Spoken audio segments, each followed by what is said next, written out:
In the dense woods of Harmony Creek, Oregon, on a crisp autumn afternoon in 1988, 8-year-old twins Ethan and Liam Teller vanished.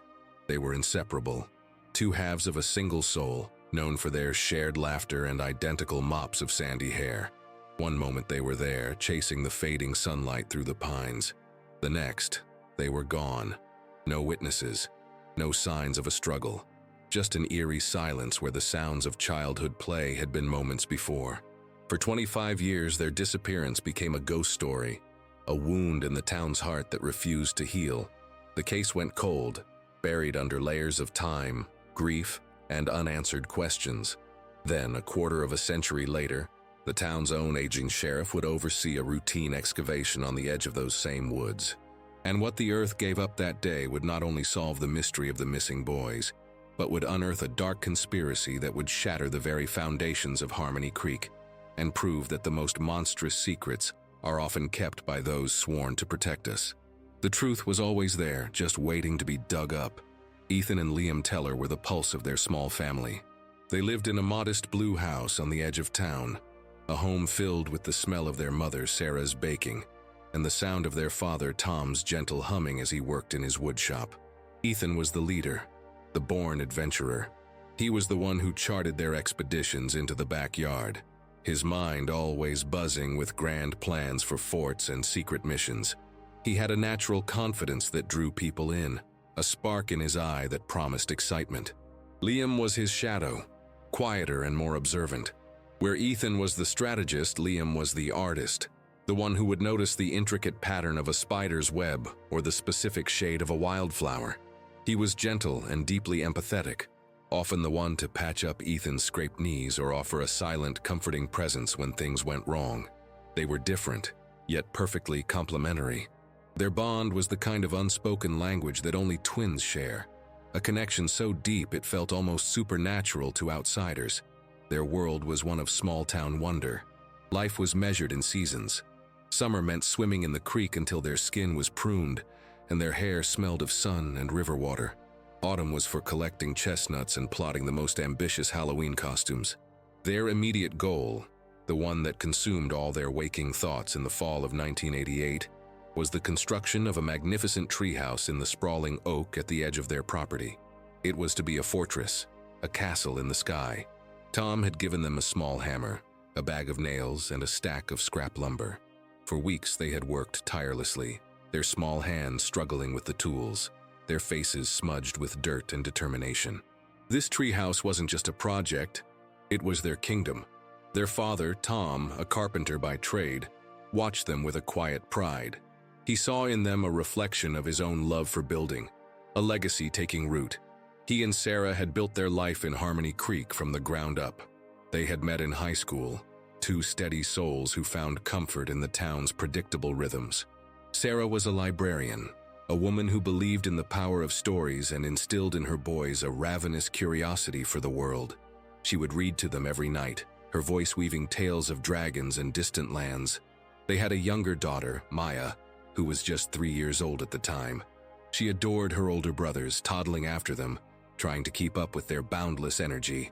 She was the cherished princess of their small kingdom, and they were her fierce protectors. The emotional stakes of their lives were woven into this simple, loving fabric. They had everything to live for. They were looking forward to the county soapbox derby, an event for which Ethan had already sketched out a detailed, if wildly optimistic, blueprint for a car named the Comet. Liam was tasked with the paint job. They had a pact to save up their allowance to buy a telescope they'd seen in a catalog, dreaming of mapping the stars from their new treehouse. These were the small, beautiful details of a life brimming with potential. Anecdotes about them were town treasures. The time Ethan tried to rescue a neighbor's cat from a tree, only to get stuck himself, requiring Liam to soberly direct the fire department. The time they pooled their money to buy their mother a bouquet of dandelions, presenting it with all the gravity of a priceless treasure. These weren't just two boys. They were the embodiment of childhood innocence, a symbol of the safe, nurturing community Harmony Creek believed itself to be. Their disappearance wouldn't just be the loss of two children, it would be the shattering of that collective illusion, a theft of the town's own soul. The life that was interrupted was not one of drama or conflict. but one of profound, simple happiness. And its abrupt end would leave a void so deep and so vast that it would take a generation to even begin to comprehend it. The day they vanished began like any other Saturday in October. The air was cool and smelled of damp earth and decaying leaves. After a breakfast of pancakes, Ethan and Liam bounded outside, their minds set on one thing: the Great Treehouse Project. They had completed the floor and were now ready to start on the walls. Their father, Tom, had given them a new saw that morning, a small one perfectly sized for their hands, along with a stern lecture on safety. For hours, they worked. The rhythmic tap-tap-tap of their hammer echoed through the quiet yard. Sarah watched them from the kitchen window, smiling. Around noon, they broke for lunch, devouring sandwiches on the porch before rushing back to their work. As the afternoon sun began to dip lower, casting long shadows across the lawn, a small conflict arose. It was a minor, childish squabble, the kind that happened a dozen times a day. Ethan, in his role as foreman, insisted they needed one long, perfectly straight branch to serve as the main roof beam. The scrap lumber they had wasn't good enough for his grand vision. Liam, ever the pragmatist, thought they should just use what they had, but Ethan was insistent. He remembered seeing perfect, straight saplings deeper in the woods that bordered their property, beyond the familiar territory of the sprawling oak. The woods were a source of both fascination and fear for the children of Harmony Creek. They were beautiful but vast and easy to get lost in. Parents told stories of cougars and bears, and there were local legends of the Whispering Woods, a place where the wind sounded like voices. The boys were under strict orders never to go beyond the old stone wall that marked the edge of their land. But the perfect roof beam was a siren call Ethan couldn't ignore. "It'll only take a minute," he argued, his voice full of the confidence that always won Liam over. "We'll be back before Mom even calls us for dinner." He made a risky decision, one driven by the innocent ambition of an 8-year-old builder. Liam, though hesitant, couldn't bear to let his brother go alone. Their twin pact was unbreakable. As they prepared for their forbidden expedition, a seemingly insignificant detail occurred. Tom had given Ethan a special pocket knife for his last birthday. It was a classic Swiss Army knife, bright red, with his initial E carefully carved into the handle by his father. It was his most prized possession. In his haste to go, Ethan used the knife to pry a stubborn nail from a board, and then, distracted, he left it stuck in the wood of the treehouse floor. He never went anywhere without that knife. This single, uncharacteristic act of forgetfulness would later become a haunting piece of the puzzle. They scurried over the low stone wall, disappearing into the deepening twilight of the forest. The pacing of their day, once leisurely and filled with play, now accelerated into a fateful journey. As they ventured deeper, the familiar woods gave way to a darker, more imposing landscape. The trees grew closer together, their canopy blocking out the last of the light. A flash of movement in the distance might have been a deer or something else. A rusted, abandoned pickup truck sat half swallowed by ferns, a detail they had never seen before. A silent, metallic sentinel in the gloom. They were on a mission, focused only on finding their prize. What they couldn't know was that their simple quest for a piece of wood was a fatal mistake, a step into a shadow from which they would never return.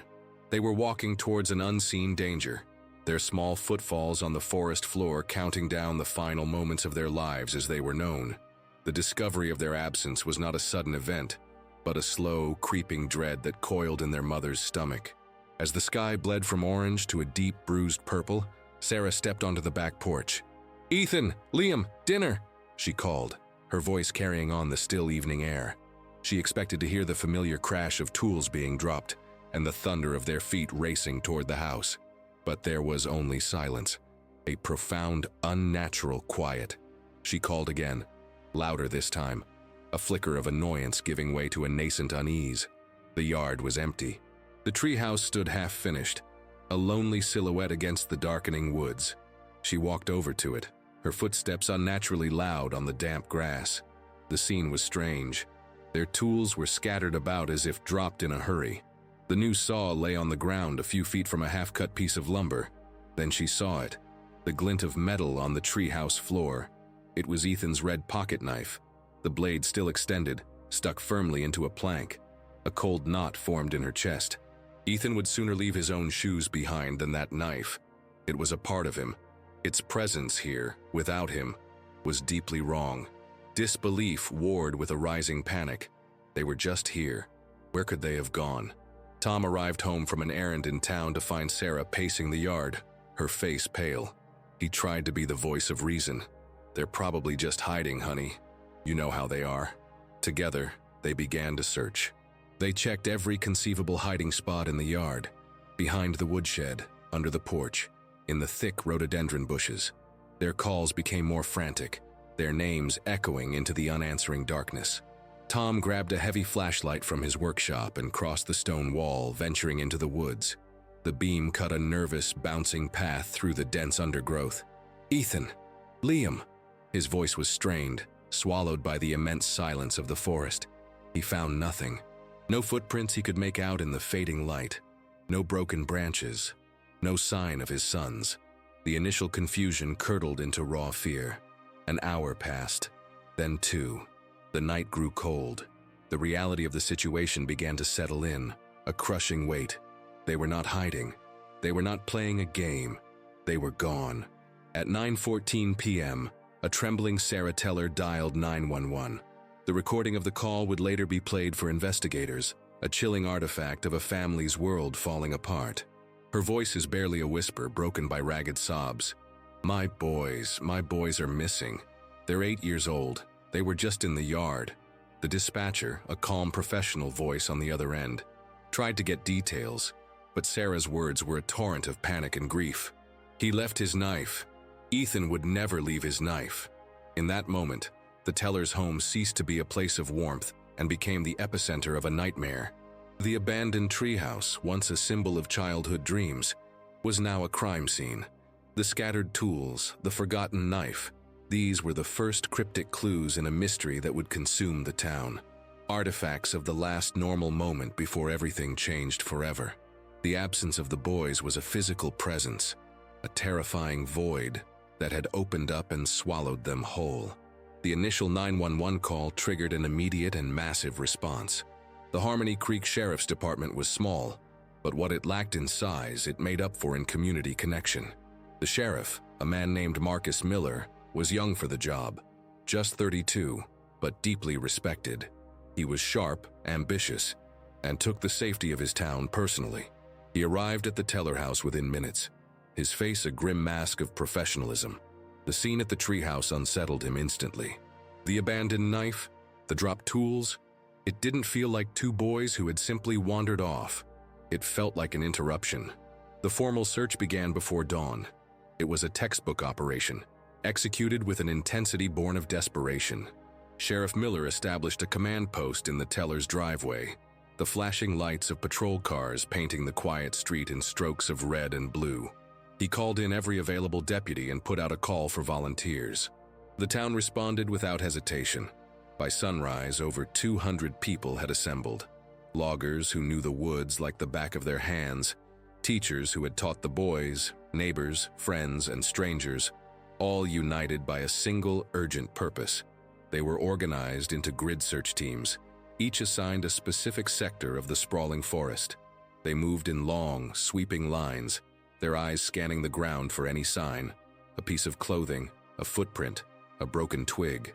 K9 units were brought in, their powerful noses tracing scents that grew fainter with every passing hour. The dogs seemed agitated, circling an area a half-mile from the house before losing the trail completely, a frustrating dead end. The external conflicts began on the second day. A storm system, unseasonably early and violent, rolled in from the coast. The sky turned a slate gray, and a cold, merciless rain began to fall. The downpour turned the forest floor into a muddy quagmire, obliterating any potential tracks and washing away any lingering scent. It made the search treacherous, with volunteers slipping on slick rocks and visibility dropping to near zero. The storm grounded the state police helicopter that had been conducting aerial sweeps, robbing the search of its eyes in the sky. For 2 days, the rain lashed down, halting the ground search and amplifying the family's despair. Sarah and Tom sat in their living room, a space that now felt cavernously empty, prisoners of their own home in the raging weather. They watched the rain stream down the windows, each drop feeling like a lost second, a fading hope. Sheriff Miller's frustration was palpable. He felt the case slipping through his fingers. He was a man of action, of plans and procedures, but he was fighting an enemy he couldn't see, hampered by an act of God. The bureaucracy of a large-scale search also created friction. Resources requested from the state were slow to arrive. Jurisdictional squabbles with the state police over who was leading the investigation wasted precious hours. Then, tragedy compounded the crisis. On the fourth day, after the storm had passed, the search helicopter was finally cleared for takeoff. As it was surveying a rugged, inaccessible canyon deep in the national forest miles away, a sudden downdraft caught the aircraft. It clipped a treetop and went down. The crash killed the pilot and a volunteer spotter. The search for 2 missing boys suddenly became a recovery mission for 2 dead men. Resources were diverted. The mood of the search, once hopeful and determined, soured into one of grief and grim resignation. The failure was methodical. The grid searches, while thorough, were based on the logical assumption that the boys had simply wandered off. The search radius expanded daily, from 1 mile to 5 to 10, but they were looking in the wrong places, guided by a false premise. Unbeknownst to them, a key figure within the search operation was subtly misdirecting teams away from a specific, seemingly unimportant parcel of privately owned timberland. A veteran deputy, Frank Garrison, Miller's own mentor, used his experience to argue that the area was too dense and unlikely, steering assets toward more logical search zones. His suggestions were trusted implicitly.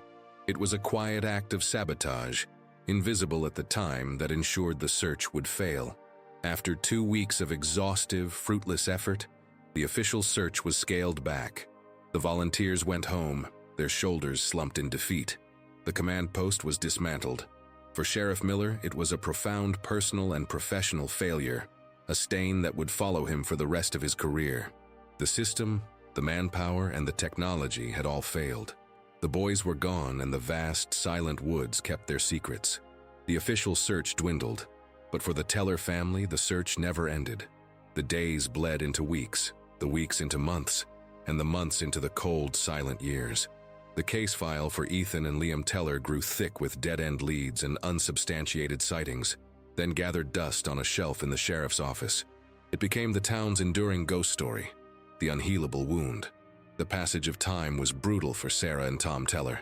The vibrant couple who had filled their home with love and laughter seemed to age decades in just a few years. Tom's hair turned a stark white, and the easy smile he once wore vanished, replaced by a permanent sadness in his eyes. He retreated into his wood shop, but the joy of creation was gone.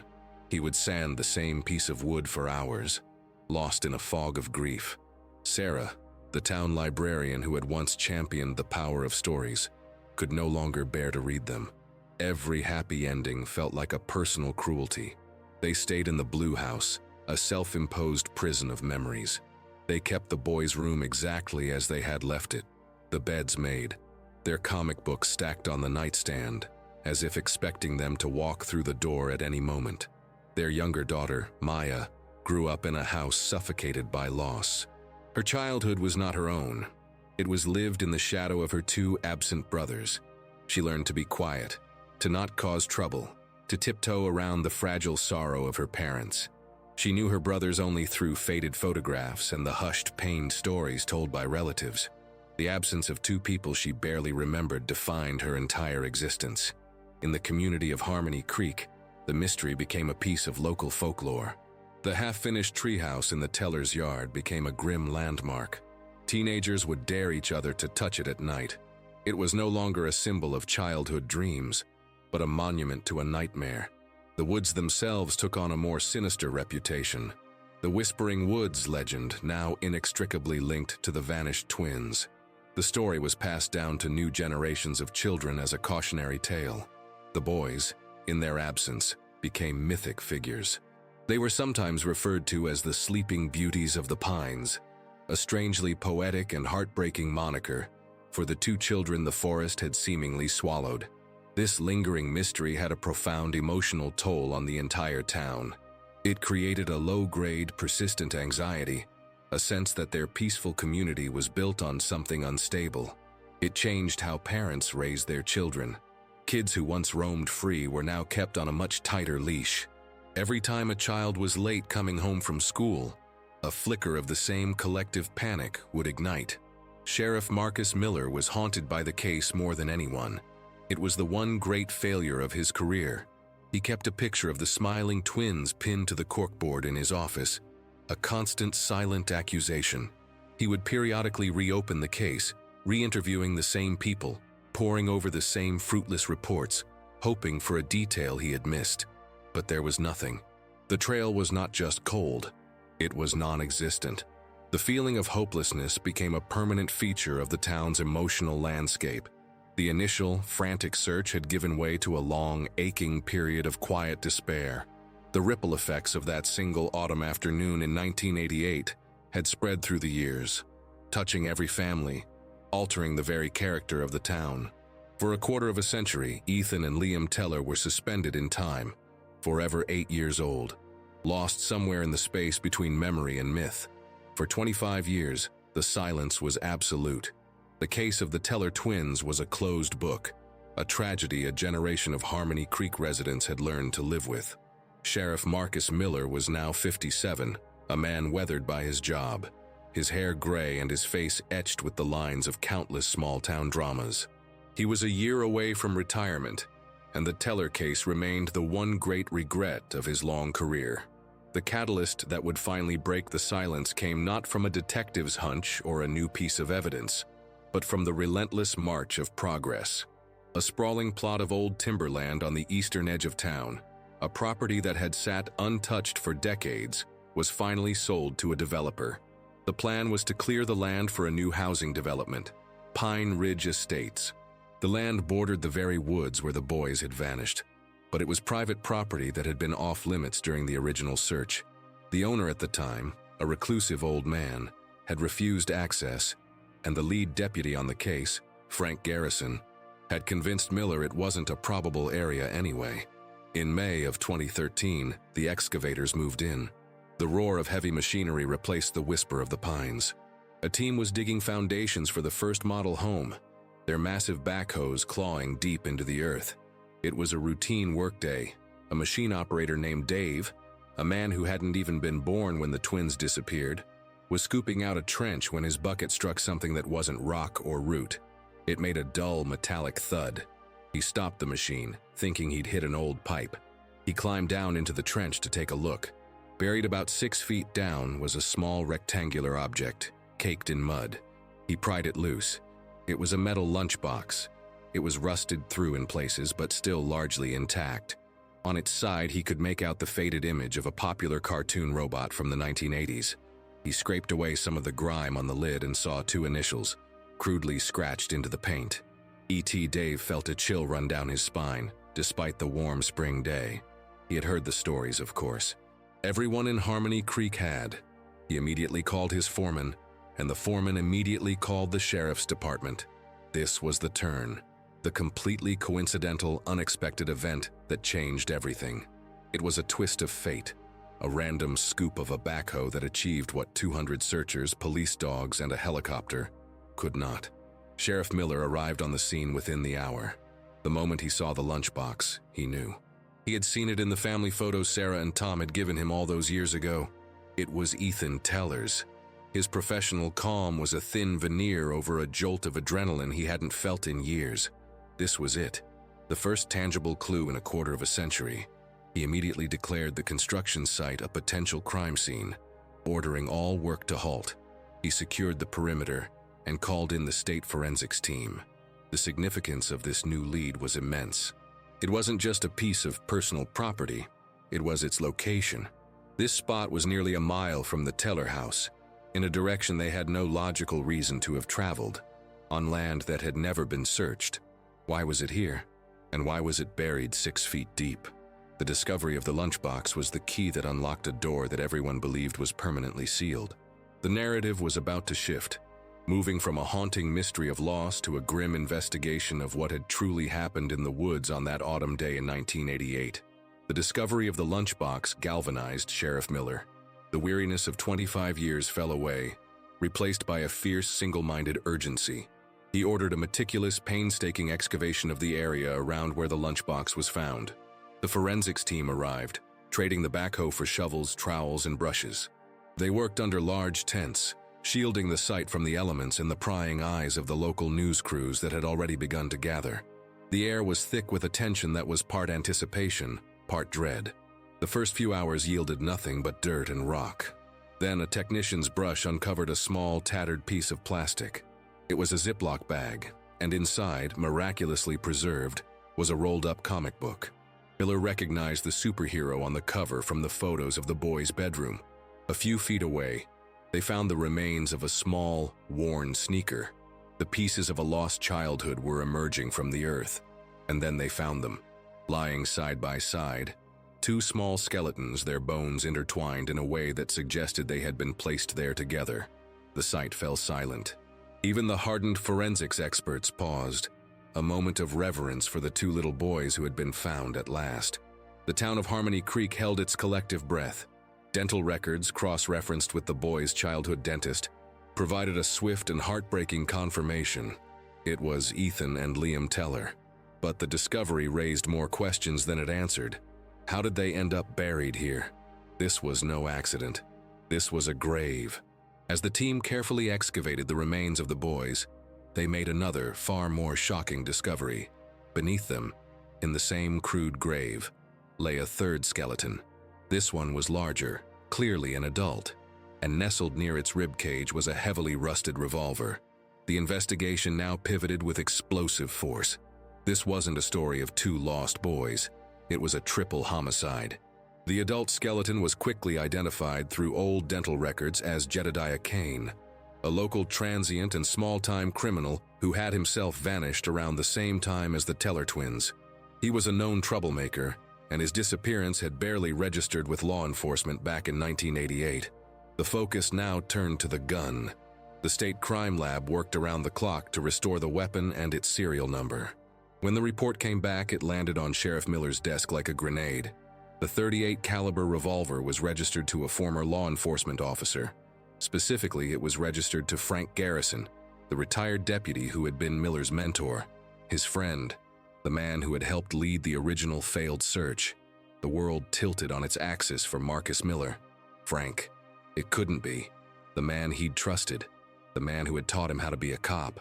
The man who had argued so persuasively that this very piece of land was not worth searching. The realization hit him with the force of a physical blow. He had been deceived.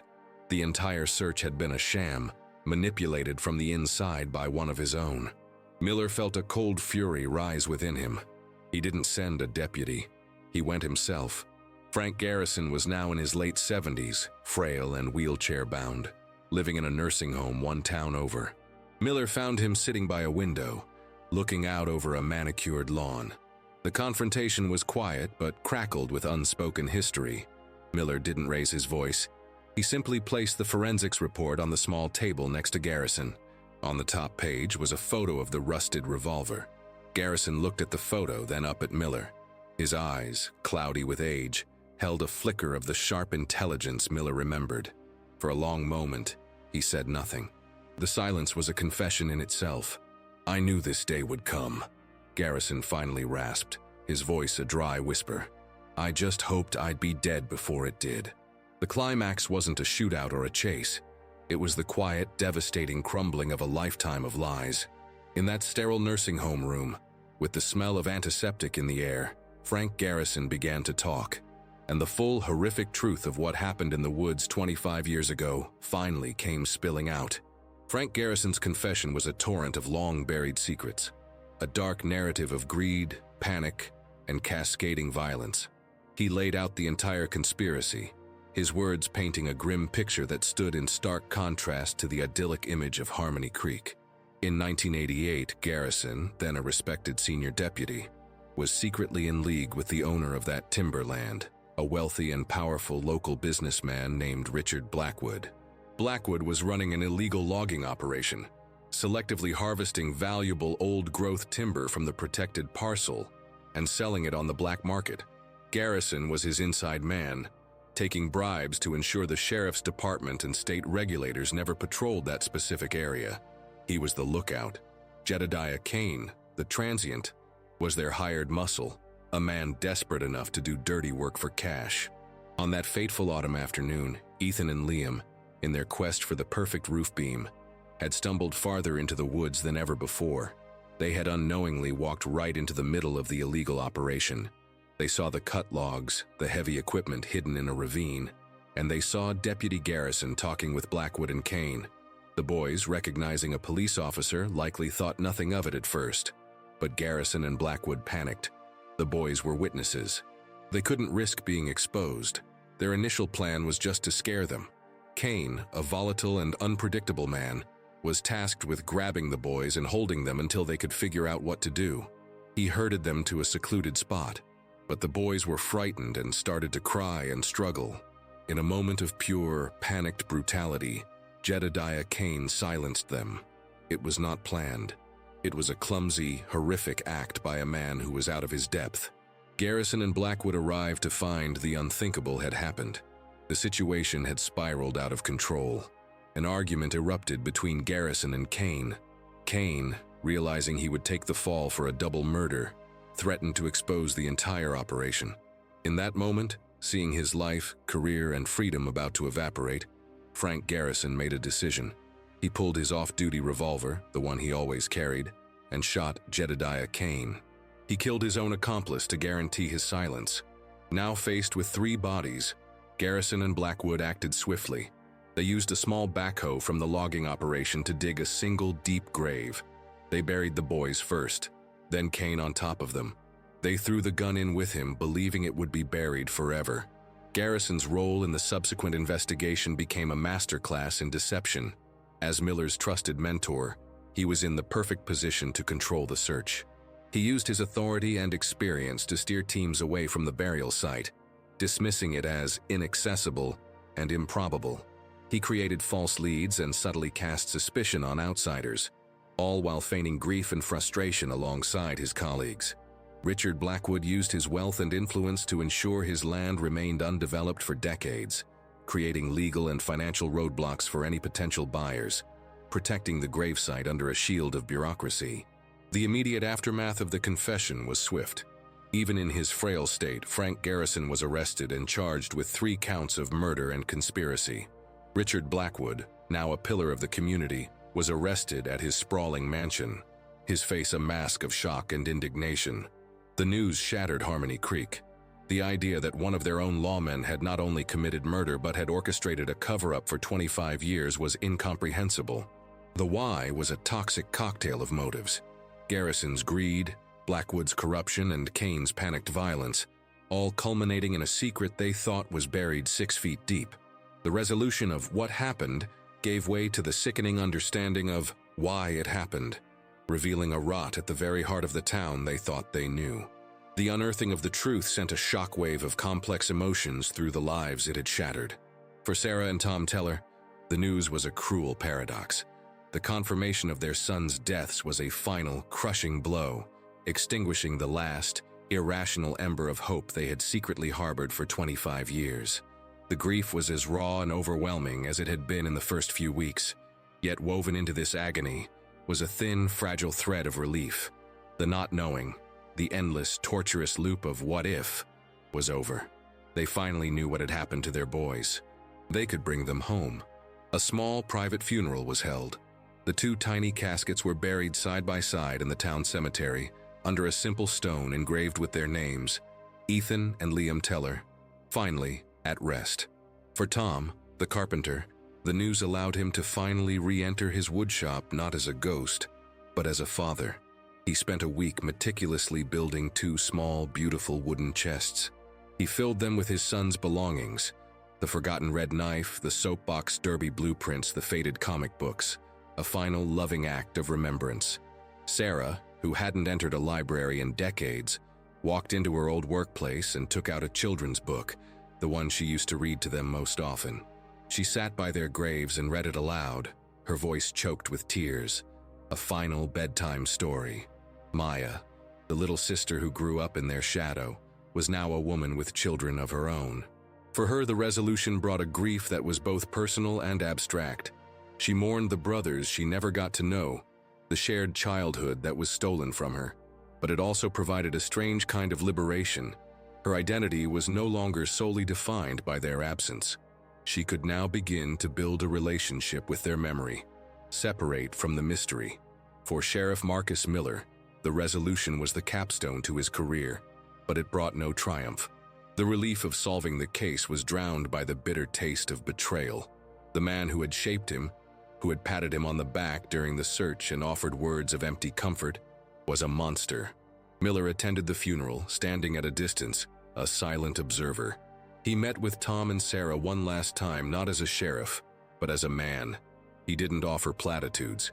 He just sat with them in their quiet living room, sharing their silence. His promise, made to himself all those years ago to never give up, had been fulfilled. But the cost of the truth was devastating. The human element of the aftermath was not about closure, because a wound that deep can never truly close. It was about a shift. It was about the end of a long, painful limbo and the beginning of a new, different kind of grief. One with a name, a place, and a final heartbreaking certainty. The story of the Harmony Creek twins became more than just a local tragedy. It evolved into a powerful and somber lesson about the nature of evil and the fallibility of trust. It served as a stark reminder that the most dangerous threats don't always come from shadowy strangers, but can fester quietly within the institutions we are taught to rely on. The case demonstrated how a veneer of small-town tranquility can conceal a deep, corrosive corruption. Frank Garrison wasn't an obvious villain. He was a friend, a mentor, a figure of authority. His betrayal was a profound violation that forced the community to confront an uncomfortable truth. Evil can wear a familiar face and a trusted uniform. The legacy of the case is one of devastating loss, but also of hard-won wisdom. It highlighted critical failures in investigative procedure. The implicit trust placed in Deputy Garrison allowed him to manipulate a massive search operation from the inside. As a direct result, the state of Oregon implemented new protocols for missing person cases involving large-scale searches. Known as the Teller Act, the new law mandates that an outside agency must review and approve the strategic plans for any search lasting more than 48 hours, providing an impartial second set of eyes to prevent internal bias, or, in this case, deliberate sabotage. The case also spoke to a universal theme: the immense and enduring power of a parent's love and the quiet dignity of a promise kept. The teller's refusal to leave their home, their quiet vigil that lasted a quarter of a century, was a testament to a love that time could not diminish. Sheriff Miller's obsession with the unsolved case, the photo on his bulletin board, was a symbol of a promise he had made not just to the family, but to himself and to the very idea of justice. In the end, the truth was not found through brilliant detective work, but by a random act of fate. This added another layer to its legacy, a sense of humility. It suggested that sometimes, despite our best efforts, justice is reliant on chance, a reminder that some secrets are so well kept that only the earth itself can be trusted to give them up. The Harmony twins were no longer just ghost stories whispered by teenagers. They became symbols of lost innocence and the high price of secrets. A secret buried for a quarter of a century, unearthed by chance, proved that in the town of Harmony Creek, the deepest graves hold not just bodies, but the devastating truth. The resolution brought answers, but it could never restore what was lost on that autumn afternoon. The silence of the woods was finally explained, but the echo of two boys' laughter would forever be a phantom on the wind. If this story stayed with you, please like, share, and subscribe for more true crime mysteries that refuse to be forgotten. This case is a testament to the fact that the truth, no matter how deeply buried, can eventually find its way to the light. And tell us in the comments, do you believe Sheriff Miller had a subconscious suspicion about his mentor all along, or was he completely blindsided by the revelation? We want to hear your thoughts.